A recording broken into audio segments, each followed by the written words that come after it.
welcome to our viewers in Europe, the United States and around the world. I'm Hannah Vaughan-Jones. CNN Newsroom starts right now.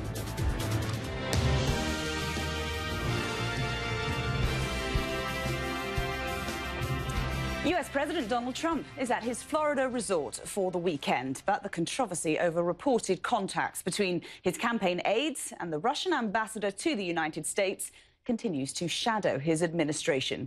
Well, CNN's international diplomatic editor Nick Robertson joins me now from Moscow with the latest reaction from the Kremlin. And Nick, there's a huge amount of drama playing out on Capitol Hill at the moment. It seems you'd struggle to find any politician in the US who hasn't had a meeting with Sergei Kislyak.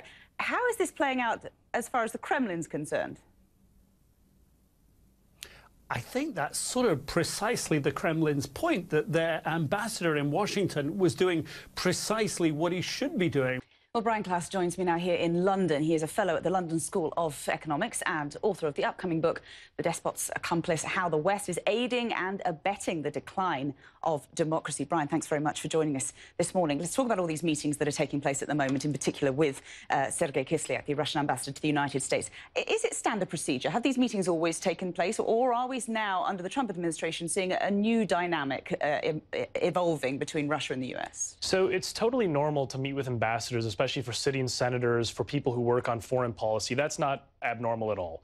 What's abnormal is the shifting characterizations of those meetings, the denials, the fact that many of them were in secret, and the wide array of contacts within the Trump world that have been meeting with the Russians. Ian, is there any sense that this mission has been to sort of finish the efforts of January, when, of course, there was that raid? Some people have described it as a failed mission. Others have said it was a great success, and that perhaps the intelligence retrieved from that has led to the airstrikes we're seeing today. Well, what we hearing from the Pentagon telling CNN is that these strikes, these targets had been planned for before that mission in late January. Welcome back to our viewers in the United States and around the world. You're watching CNN Newsroom live from London. Good to have you with us. I'm Hannah Vaughan-Jones. With the headlines we're following for you this hour. Persistent questions about contact between Russia and the Trump campaign are being characterized as a witch hunt by both US President Donald Trump and Russian Foreign Minister Sergei Lavrov. On Friday, Lavrov dismissed assertions that Russia's top diplomat in the US is actually a spy. China says its defense spending will rise by 7% this year, the slowest pace since 2010. Beijing made the announcement a few days before Parliament's annual meeting amid tensions over the South China Sea and South Korea's deployment of a missile defense system. The Iraqi military says 6 senior ISIS militants were killed on Friday in US-led coalition airstrikes in Mosul. The battle for western Mosul has driven thousands of people from their homes. The International Red Cross reports that at least a dozen civilians were treated for injuries from a suspected chemical attack this week.